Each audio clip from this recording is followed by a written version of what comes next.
just focus our eyes on the Brownlow medal.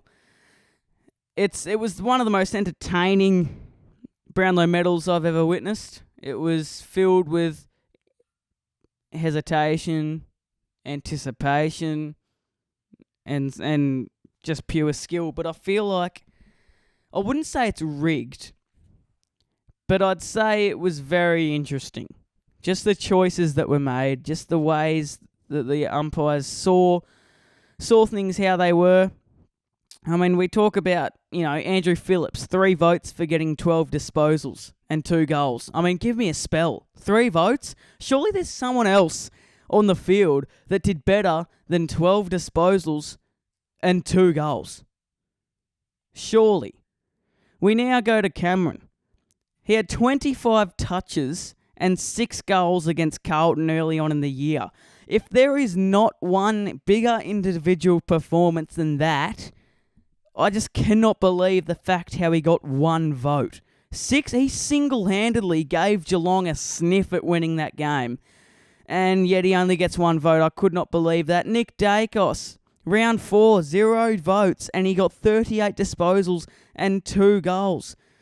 Dom Sheed, he got 3 votes in a 67-point loss. I cannot get over the fact that the umpires, they need to be able to access stats of games. They don't have it. Or else you get players that do nothing but convert oxygen to carbon dioxide, and they get 3 votes, and it just leaves the players that produce a quality game of football who don't even pick up a vote. You talk about Errol Goulden. 42 disposals and 2 goals. Only 1 vote. No one else played better than that. I just cannot get over the fact that the umpires need to look at the stats. They've got a lot to do. They have to umpire the game, and they have to find out who got best on. But please, I mean, honestly, if you tell me that someone is robbed of a Brownlow medal due to the fact that the umpires don't have access to the stats which they need, is just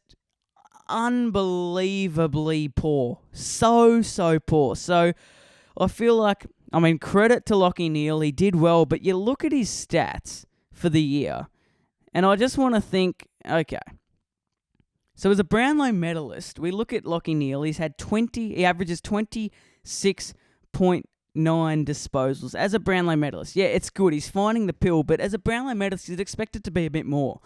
Only 294 metres gained, so you wouldn't say that's amazing.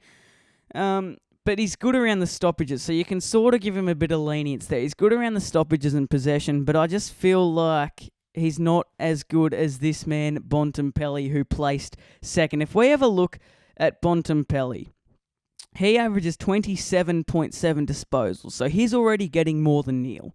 He's getting more contested possessions than Neale. He's getting more metres gained than Neale. He's getting more clearances than Neale. He's getting more score involvements than Lachie Neale. He's getting more kicks than Neale. Everything Bontempelli has done this year, I feel like has been better than Lachie Neale. I feel like Bontempelli was robbed, and I feel like a few others have been robbed of a few votes as well. So that's just my take on things. Overall, the way the Brownlow panned out, it was as rare as a rocking horse feces. I mean, the votes were unique and everything attached to it was quite entertaining. But, I mean, I was up and about when I was watching it. I just feel like there was a lot to it. There was a lot of controversy to it. Probably one of the most highly controversial Brownlow medals you'll ever see. And a lot of people probably agree as well.